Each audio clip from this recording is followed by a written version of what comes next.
Coming up, what's social about a shipping container company? Well, the company's head of social media, Jonathan Wickman, will tell us more. Plus, Facebook's got new graph search. We're going to explain what it all means and find out which restaurant is the dirtiest, on Yelp, in fact. All that and Instagram for gifts on the Social Hour. Netcasts you love. From people you trust. This is Twit. Audio bandwidth provided by the new Winamp for Android, featuring wireless sync and one-click iTunes import. Now with free daily music downloads and full-length CD listening parties. Download it for free at winamp.com/Android. Bandwidth for the Social Hour is brought to you by CashFly at CACHEFLY.com. This is the Social Hour with Sarah Lane and Amber MacArthur, episode 94, recorded Friday, January 18th, 2013. This episode of the Social Hour is brought to you by Squarespace, the fast and easy way to create a high-quality website, blog, or online portfolio. For a free trial and 10% off your first purchase on new accounts, go to squarespace.com and use the offer code SOCIALHOUR1. And they recently launched a developer platform for complete code control. Hey everybody, welcome to another episode of The Social Hour from Twit World Headquarters in Petaluma, California. I'm Sarah Lane. And I'm Amber MacArthur, and I'm back in Toronto, Ontario, Canada, after a beautiful 4-week stay in southern Florida. And now I am in this cold and dreary environment. But you know what? It's good to be back. I can't complain too much. Well, you know, it was fun to follow you and your Florida travails and your, you know, sort of like windswept, you know, like you just looked like you were in the sun and you were obviously having a good time, but I did miss your little basement studio, so yes, welcome back to Toronto.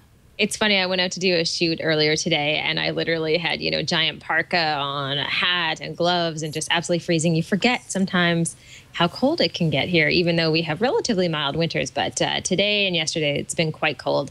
Yes, it's good to be home, good to be back in the studio, and good to be on the show, of course. Of course. Well, it's also good to have another guest on the show. Let's bring him in now because he's waiting patiently to tell us a little bit about social media from his perspective. It's Jonathan Wickman. Hello, Jonathan. Hello. Hello. Now, you're the head of social media for something called Maersk Line. For anybody who's not familiar with Maersk, what does the company do? It's a giant container shipping company. It's actually the world's largest container shipping company. So I think it's more than 600 vessels, container ships, sailing around, in a global network. And I believe it's around 3 million containers worldwide. So all the goods you see around you, 90% of that has actually been transported on a container, at sea at some point in its life cycle. Mm-hmm. So it's an enabler of global trade and global growth, actually. But it's not the most famed part of globalization, you could say. Well, it's great to have you on the show, and I think I should just mention maybe how I stumbled across your name. I was doing a B2B marketing presentation about social media marketing and looking for an example of a company that's done a great job in the B2B space. And I know Maersk has done so many great things under your leadership, and I can only imagine that when you were first tasked with the job, it's not that easy to perhaps promote something like Maersk through social channels, but you've done a phenomenal job. So maybe you could talk a little bit about how you got involved in the process. Well, first of all, Maersk is a whole conglomerate of a lot of different business units. And what I'm placed in Maersk Line, so that's the container shipping part, as I said before. So just to make that clear, because we have a lot of business units, and I got involved. Basically, I've been working on the agency side for a number of years. And a year and a half ago, I got in talks with the head of comms back then, and we basically just he said, I think we were about ready to start with social media. Well, we need to insource it. We need to do it from the inside. Otherwise, it's not credible. And so he asked if I knew anyone, and I said, yeah, I think I would like to do it if you're up for that. And he said, okay. He didn't expect that, I think.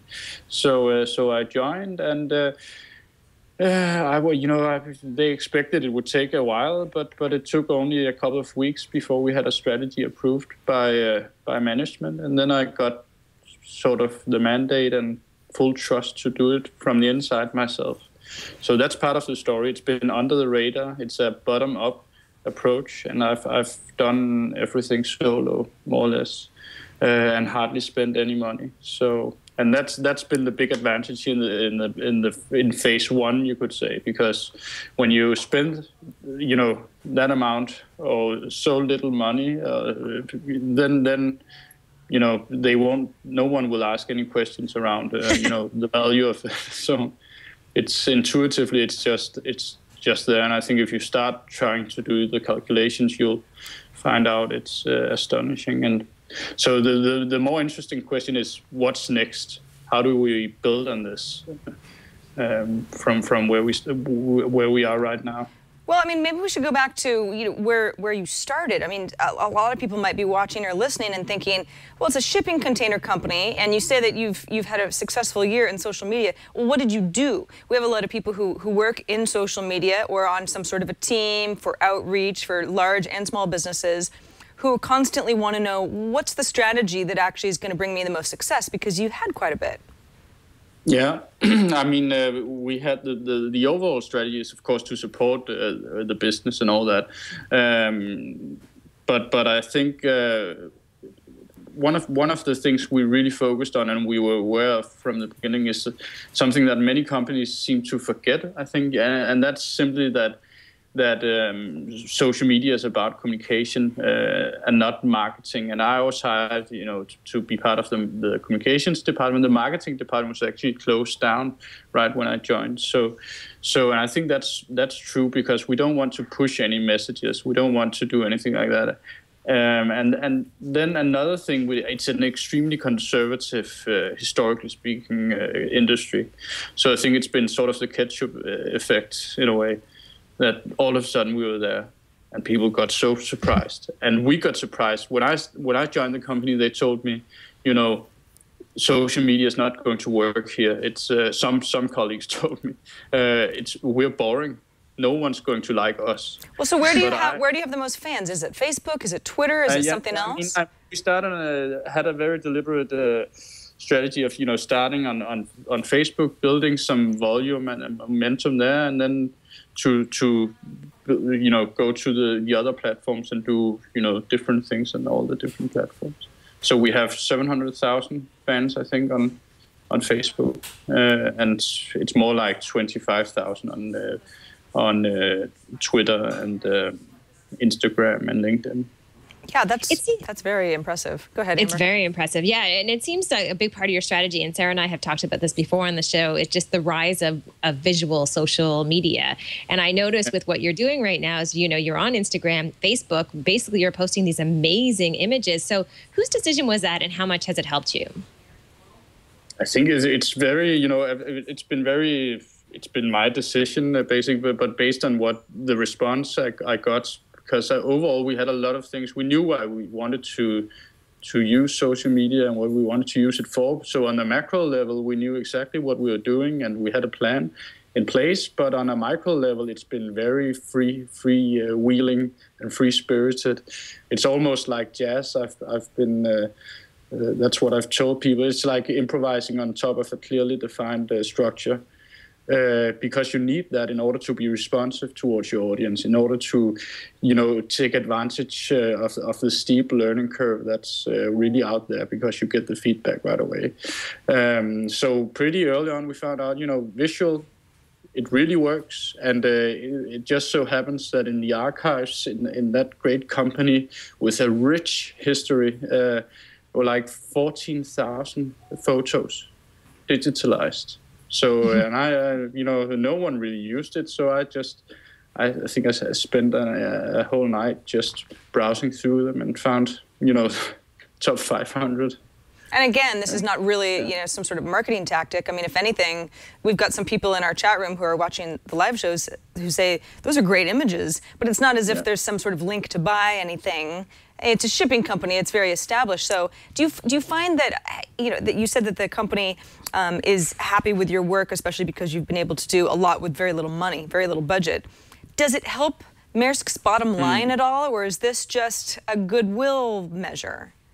It will do, and I think it's already helping employee engagement. It's already helping in terms of employer branding. It's already helping in terms of transparency and getting our messages across externally to an audience of relevance to us. But bottom line, I think it will definitely play a big part if we do it right.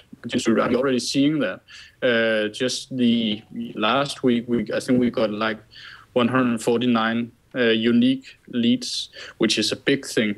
One lead, if it's good, is a big thing in our industry. So as it's B2B, but we got that from basically writing an article on our website around how we handle that we're particularly good at handling icy conditions and getting our ships into port in spite of the frozen over Baltic Sea. So we had a photographer out there taking a lot of photos of frozen containers and frozen vessels and really, really icy.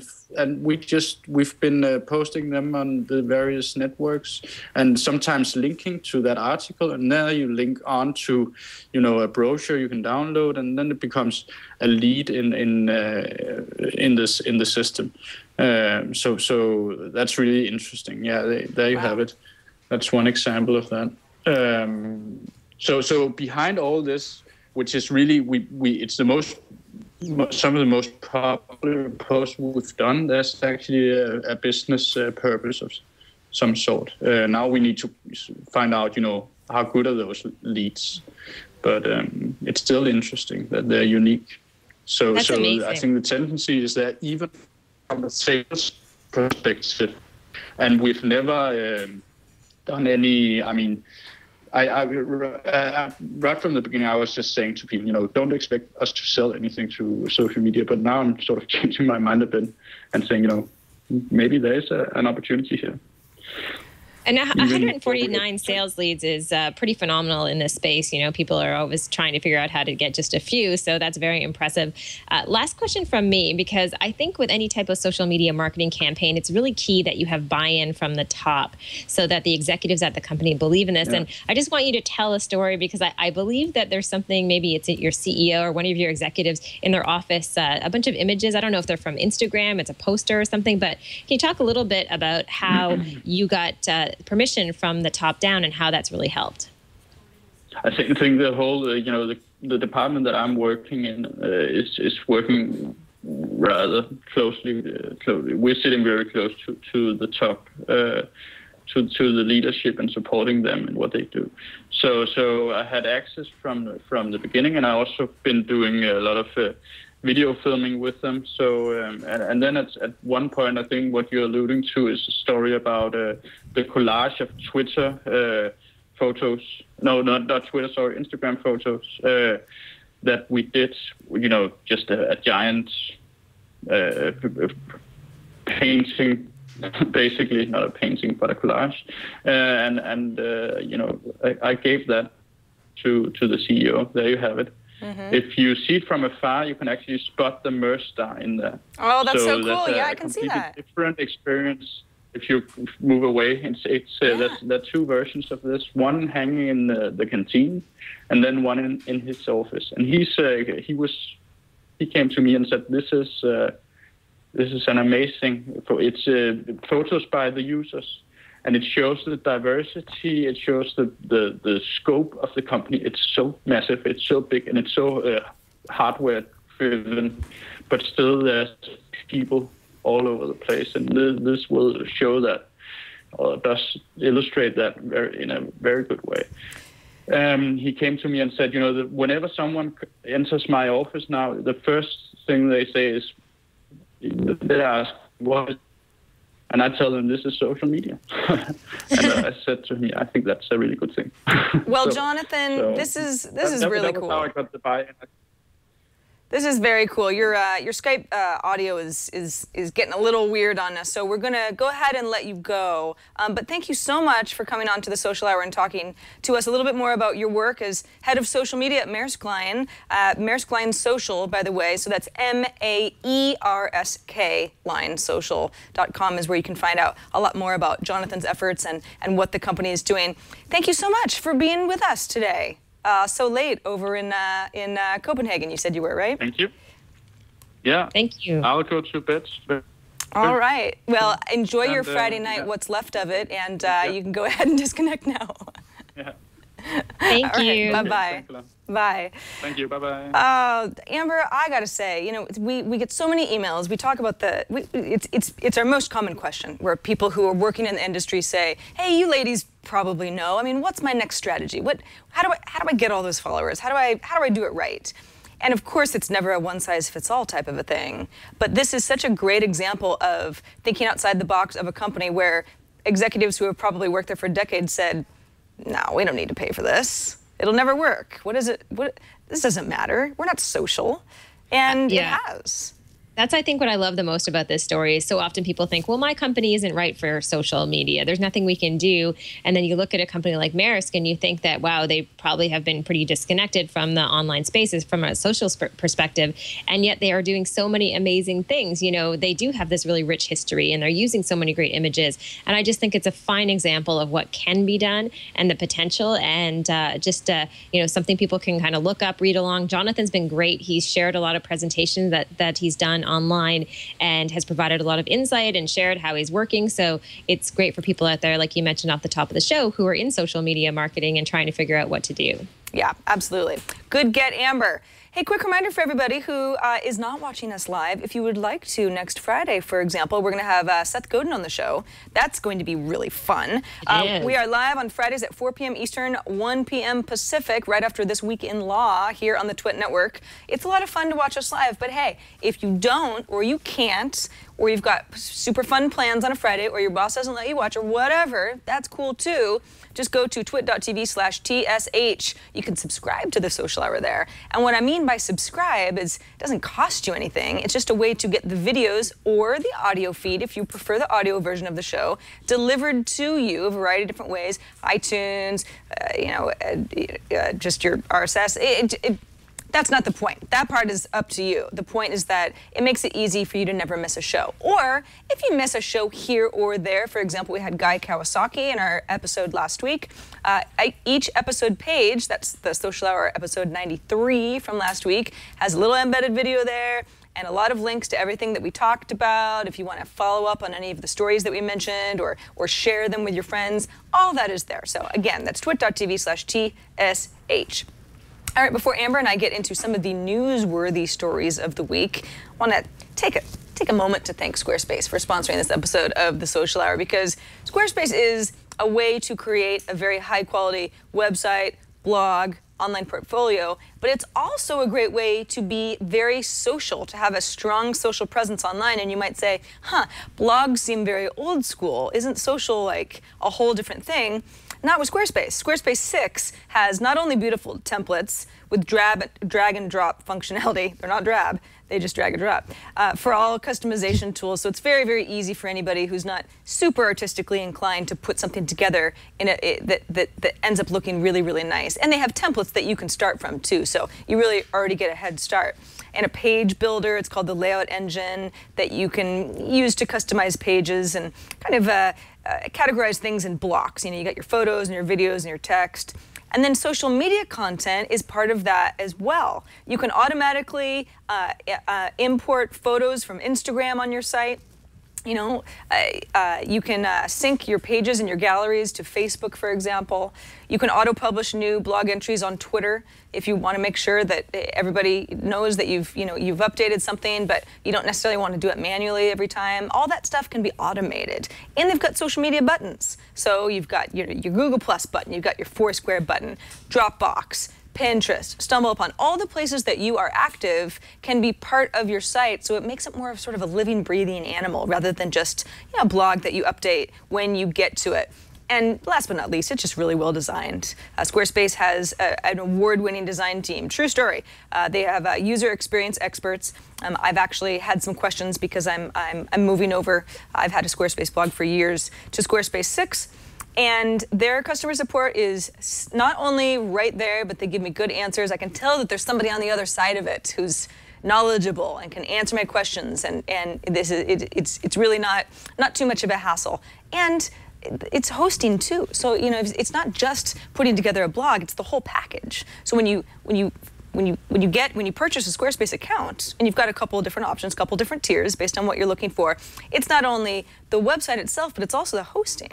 So if you make the front page of Reddit, you don't have to worry about going down ever. That's that's kind of everybody's worst nightmare, right? So here's the deal: for a free trial, just go to squarespace.com. This is where you can just try it out. So you don't have to pay for anything off the bat. You can just put together a little website. Doesn't take long at all, I promise. Sign up for a free account. Don't need to put in a credit card. You're not going to get screwed on that. And then if you decide to purchase a Squarespace account after your trial ends, use the offer code SOCIALHOUR1. So it's social hour and then the number 1, all one word. And you will get an additional 10% off your first purchase on new accounts. That includes monthly and annual plans, because like I said, you got some choices. Again, squarespace.com, and use the offer code SOCIALHOUR1. And thanks to Squarespace for sponsoring us. Amber, some of the big news this week, it was actually an announcement on Tuesday morning, was Facebook's new graph search. Did you follow the announcement live? We were following along on TNT, but it was a little strange. Nobody knew exactly what Facebook was going to say. Yeah, no, it seemed to kind of pop out of nowhere, I think, as far as that announcement, and wasn't too sure what they were going to say either. So I followed it somewhat and have read a little bit about it in terms of the impact it's going to have on other people. I think it's kind of neat in the sense that being able to search information in a smarter system to be able to find things like, for example, if you want to find out which of your friends are recommending a certain restaurant in a certain city, it makes it that much easier. Obviously, some opportunities as well for brands. Sarah, what do you think? What's your reaction? My gut reaction was, hey, this is kind of interesting because even though Facebook has so much data on photos of my friends before 1994, so that would be probably friends of mine from high school that that maybe I'm that sort of thing. Very specific searches that have to do with the social graph that my friends have entered data into. It's very interesting to me, and it's neat. Facebook's got this this great little sort of a, I don't know, it's sort of a video tutorial of how this all works. If you go to facebook.com/about/graph search, that gives you a sense of how you would be searching, what you would be searching for, and it's very natural language, which is kind of neat.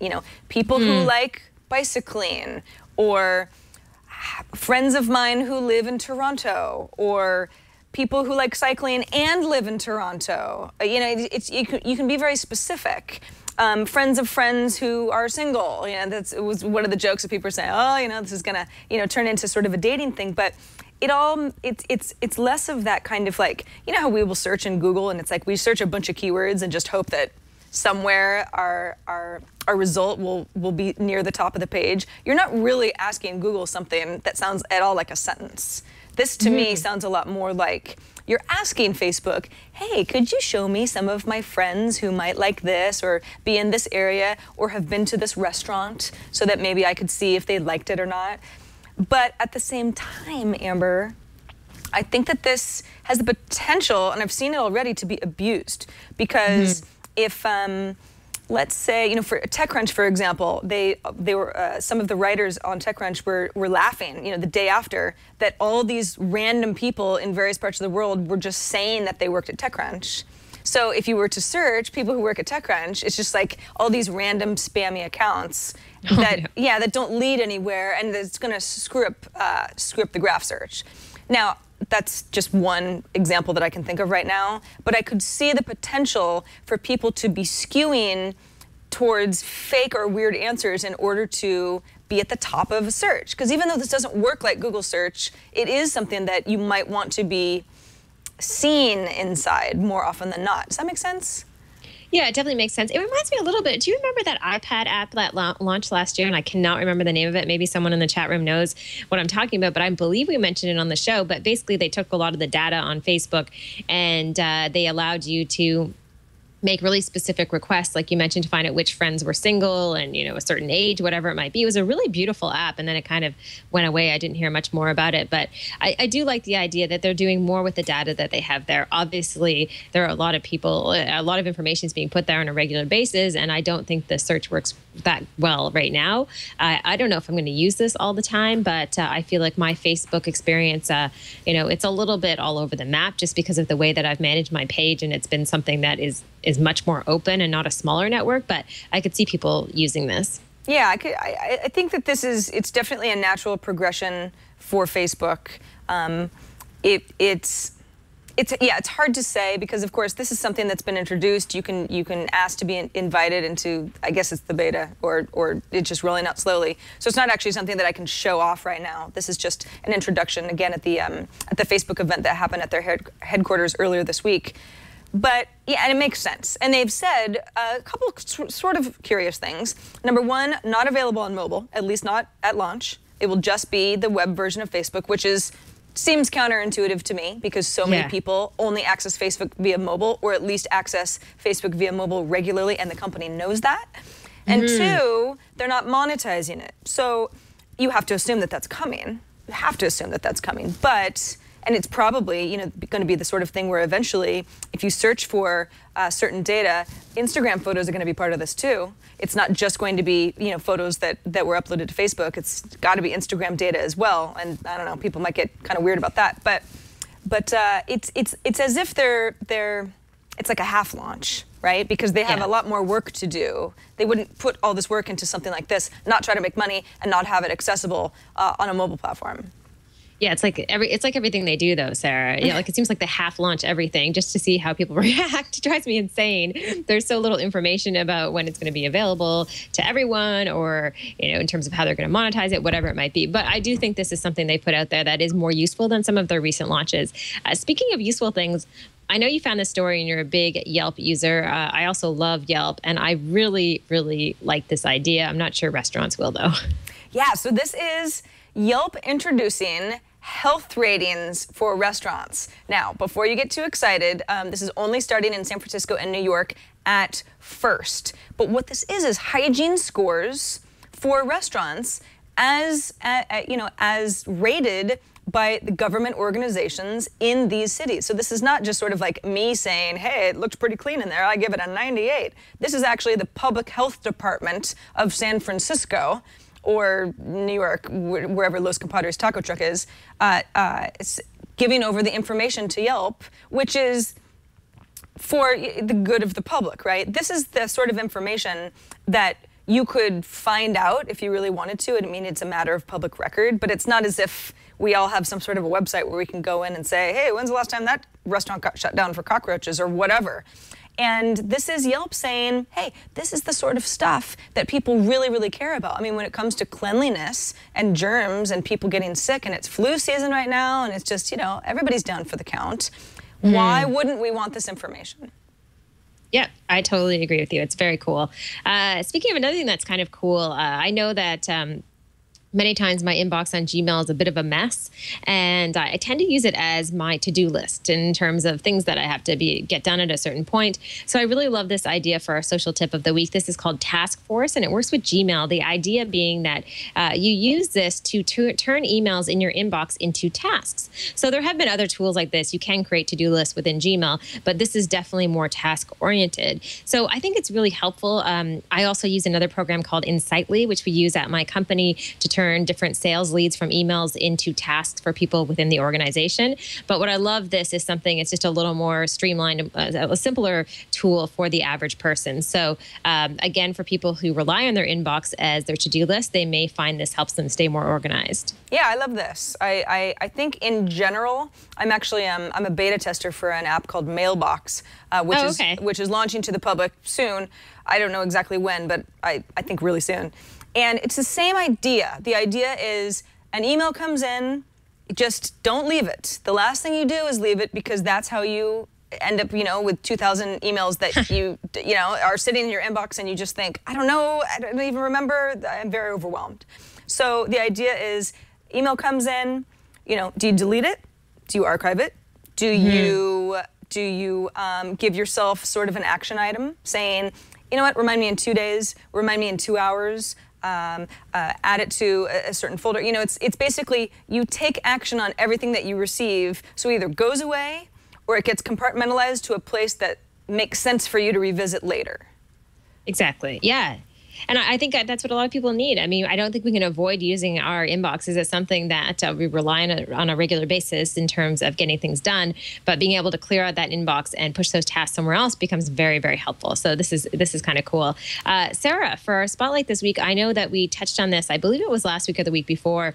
The Wikivoyage. Yeah, it was a couple weeks ago. We talked about Jimmy Wales. He had gone on to the Colbert Report, which is a television show here in the U.S. on Comedy Central, and talked about the fact that Wikipedia was launching a travel arm called Wikivoyage.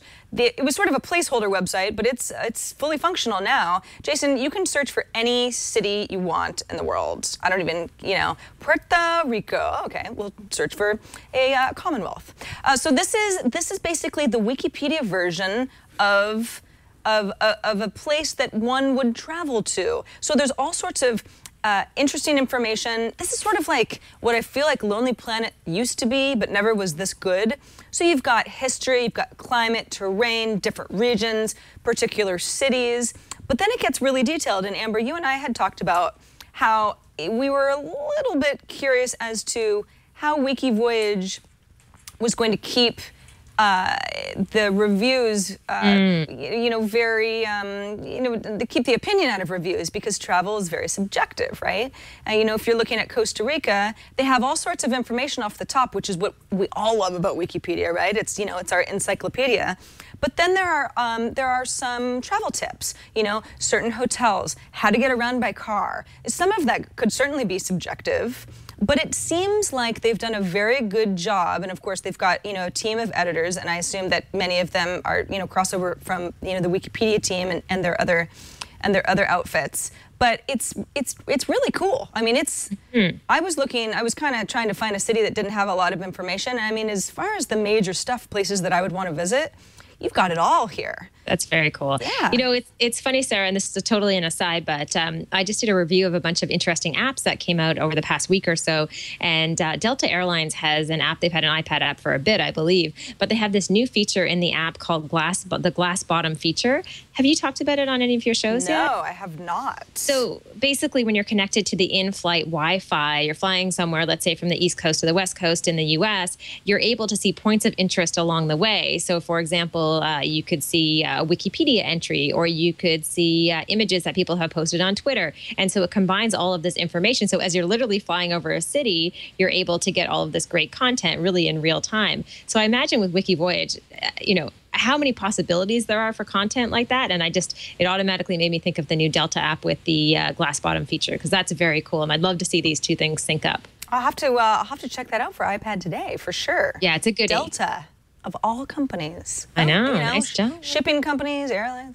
Wikivoyage.org, it's very fun. I mean, if you're the kind of person who gets lost on Wikipedia, that's me, and you have any interest in maybe not even traveling, but just kind of getting a little bit more of a traveler's perspective on an entry about some, Costa Rica or wherever, or Paris.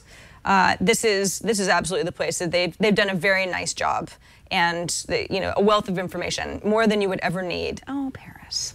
I gotta get back there. I haven't been there in like a month. Amber, I'm slacking. Gotta go, Sarah. Hey, we got an email from Kevin. Oh, I'm sorry. Did I jump on you? Oh no, I was gonna say maybe you could do a sabbatical there. Maybe Leo would let you go there for a year and do shows from there. I think that would be cool. I'm not going to lie and say that I haven't thought about that. Yeah. Because I think, look at Amber. She's part of the show. Everything's peachy. She's nowhere near me, but I mean, she might as well be. I could do this too, But, you know, we'll see. And Twit's a very global network. And what I love about the way Leo has always approached it is just that we serve an international audience. And what would be better than having someone in Paris?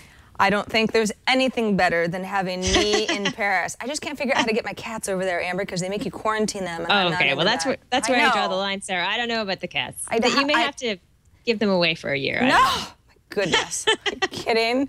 Not worth it. I need them. All right. Before I get weird again, let's move on to an email from Kevin, Kevpovo on Twitter. He says, I work at Subway headquarters. I hope I'm not giving anything away, Kevin, but you did say that in your email. And I'm getting many complaints from people about their footlongs not actually being 12 inches. Amber, I know you guys are on the metric system, but you know, 12 inches in a foot. I think the story is getting blown out of proportion, but I thought I would share it with you. And he links us over to a story on PR Newswire, PRNewsOnline.com, about an Australian Subway customer, apparently, decided to measure the length of his footlong sandwich and discovered that it was indeed only 11 inches. So he took a photo of it and posted it on the company's Facebook page, along with the message, Subway, please respond. Now, you might think, okay, well, this is just one guy who's just, I don't know, being a little overzealous. That Facebook post received quite a bit of attention from other people who were also angry that they were being shorted an inch. And it had 131,000 likes, at least at the time of this article being written, 3,900 shares, 5,900 comments. Wow. A Subway spokesperson apparently told the Huffington Post, we have seen the photo that you referenced of a Subway sandwich that looks like it doesn't meet our standards. We always strive for our customers to have the most positive experience possible, and we believe this was an isolated case in which the bread preparation procedures were unfortunately not followed. I have to laugh. I just have to laugh.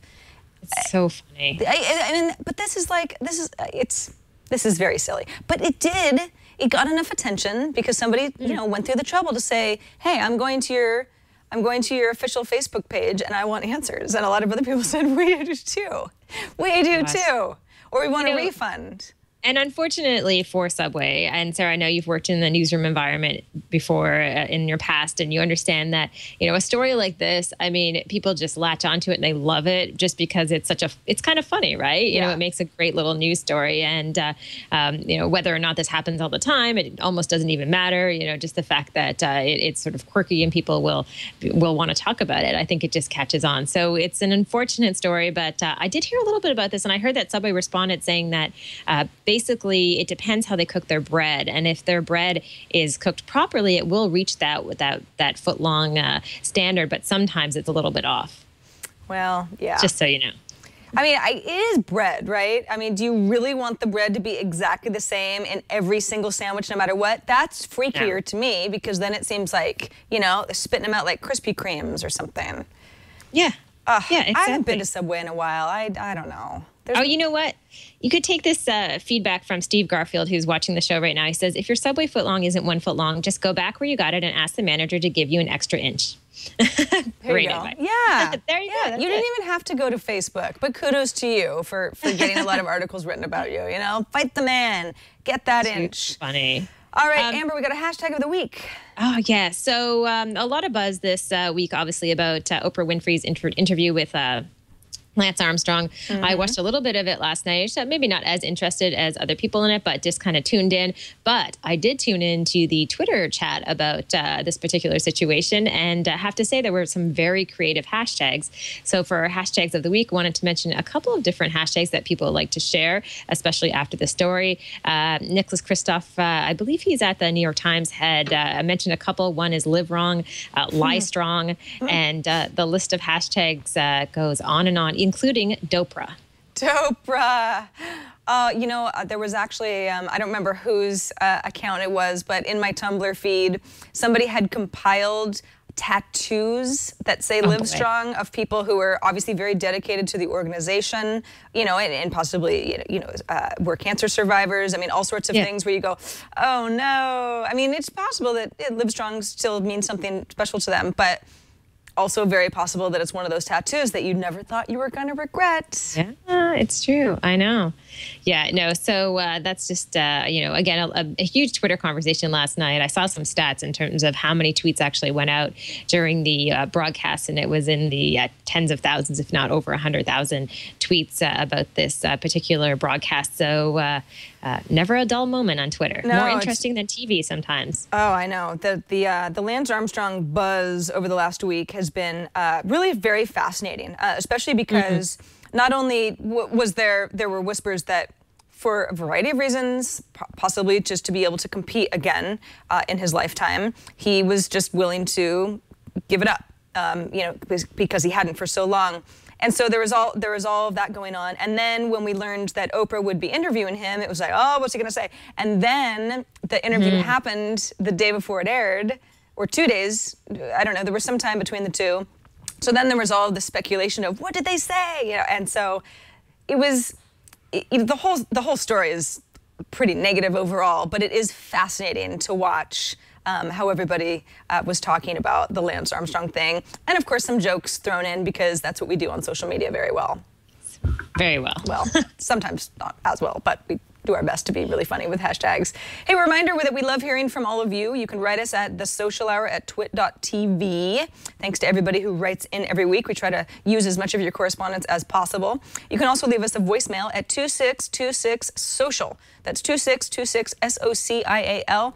We had a couple voicemails this week from people who have services or apps that they want us to talk about. Those are probably better as emails because then the voicemail gets kind of long because you're explaining a lot of stuff, and we can't roll that into the show. So if you've got a question, a comment, an idea, a thought, anything like that, please do call us. Try to keep it to 30 seconds or less. 2626-SOCIAL. That's our voicemail box, so you don't have to worry about anybody actually picking up the phone and scaring you. Or you can record a video and upload it to YouTube or wherever, really, and send us the link via email, and we'll roll it into a future episode. Amber, it's time for Rad or Fad. All right. So, Sarah, I'm not sure that you've stumbled across this yet. I just discovered it today. It's called a GIF or GIF story. I still don't know how to pronounce it. Do you say GIF or GIF? And I always ask. I say GIF. I usually do too. I have been told 50% of the people of the world agree with me, and the other 50 do not. And then well, maybe it's 48, and 4% just don't give a crap. I know. But I say GIF. I always have. I feel like I had this conversation with Leo when I worked with him on Call for Help, 8 years ago or whenever it was, and we still never came to a conclusion about how to pronounce it. Nonetheless, for a Rad or Fad this week, I wanted to talk about, I'm going to say GIF story, how to create and share super short animated stories using an app. So if you go to the GIF story homepage, you'll see that this has a little bit of an Instagram-esque quality, although the concept being here that it's more interesting perhaps to share a short little GIF, something with moving images or video versus sharing just a simple image because it would be more dynamic and more fun. They have filters just like you have in Instagram. And again, the sharing concept is kind of the same. So, Sarah, what do you think? Is there hope for this? I like it. This reminds me of another app whose name is escaping me right now. I've talked about it on i5 for the iPhone a couple months ago. It's the same idea where it's like this, I guess, well, no, they are still images, aren't they? Yeah, it's sort of little bursts of still images that are looped together. Together, I guess so, yeah. Yeah, like an animated GIF. I have seen this sort of thing before, so this is not the only app that does this. And I like it. I think it's cool. But it starts to get into that video territory, which I think people tend to say, like, I don't have time. I don't have the 5 seconds. I just want to scroll past stuff that isn't moving. That's at least how I feel. So it's cool. It's very cool. But then I also think, sometimes it's like, it's all I can do to just take a picture of something because I'm like, gosh, I haven't posted anything on Instagram in a while. I mean, even though I see great things all the time, I'm not always feeling like a photographer. And this is even a little bit more of that. Like, it almost has to be an event. It can't just be like, ooh, pretty clouds in the sky. Like, you'd have to like figure out how to make it look artistic so that it warrants taking 5 different photos. and making them a, I agree with you. I mean, I think it maybe takes a little bit more effort than a lot of people want to spend. But just to get into some specifics here, because I originally found this article on Fast Company. I'm not sure it's even available right now in the App Store. It looks like, based on this article that came out 2 days on Fast Company, that they plan to come out with this. So it'll be available towards the end of February. In late February, the company will launch it. They're just kind of promoting it right now. I don't know. I think it's I feel like it's very artistic looking. I'm not sure that it's ready for like mass adoption. I don't see how they're going to get the kind of user base, or the numbers anyway, that something like Instagram would get. Because again, it's sort of like, this has been done before. It's like Instagram, just takes it another step further. But I do think it's pretty rad. I just don't know if it's for everybody. So I think you're right. And that's kind of a waffly answer. I know, but you know what? I think the problem is some people online are, wow, okay, I'm sorry for people who are listening via audio that you can't see this this animated GIF right now, but it's a not very attractive cat. Now, don't say that. It's just a hairless cat, Amber. They're just as cute. I don't know, Sarah. I don't know if I can agree with you on that. They are very cute. Look at those ears. Come on. I've just totally lost my train of thought. It's like a little velvety body. Aww. It kind of looks like a bat, actually. There's a little, and who doesn't like a bat cat? A little bat cat. Oh, I just want to, think of how soft and fuzzy. Anyway. Oh, boy. Like a little pig. Like a little pig. Pigs are cute, right? Still. Our chat room does not think they don't agree with me either, so I don't know. There's no hope for you people. All I hear is like hairless pig, and it's not sounding so pretty. But nonetheless, I guess if you were the owner of the cat, it would be cute. So I'll try to move past it. But nonetheless, I think it's one of those things I want to kind of play around with. But I think people are inherently a little bit lazy when it comes to different tools, and that's why Instagram works so well. So are you going to want to put the effort into it? I don't know. We'll try it out. Maybe we'll table this one, and when it comes out, we'll use it and figure out if it's worthy of a big fat rad. That sounds good. Yeah, it's a tentative rad. After launch, we will revisit. Some folks in chat are saying, Sarah, you're talking about Cinemagram. That's the other app that you're thinking of. Ah, yes. Cinemagram is a little bit different, though, because it will allow you to take a video and then isolate part of the motion. So that's not quite what I was thinking of. See, that's a little bit, that's artistic too, but that almost takes a whole step further. But no, I'm thinking of something else. I don't know. I'll remember by next week. Just when you put me on this, I look at way too many apps. The Vault doesn't work very well. I need graph search for my brain. Amber. I agree with you. I'm the same way. You probably have played with Cycloramic. Is that what it's called? With the iPhone 5? I don't know. How do you know of all these apps that I don't know about? Well, because I do the app show here. It's half an hour long. So every week we do a half hour. So you can imagine all the apps. But Cycloramic is the new iPhone app where it shoots a 360-degree video. So basically you set your iPhone vertically on a solid surface, and it uses the vibration in the phone to turn by itself. What? It's really cool to watch.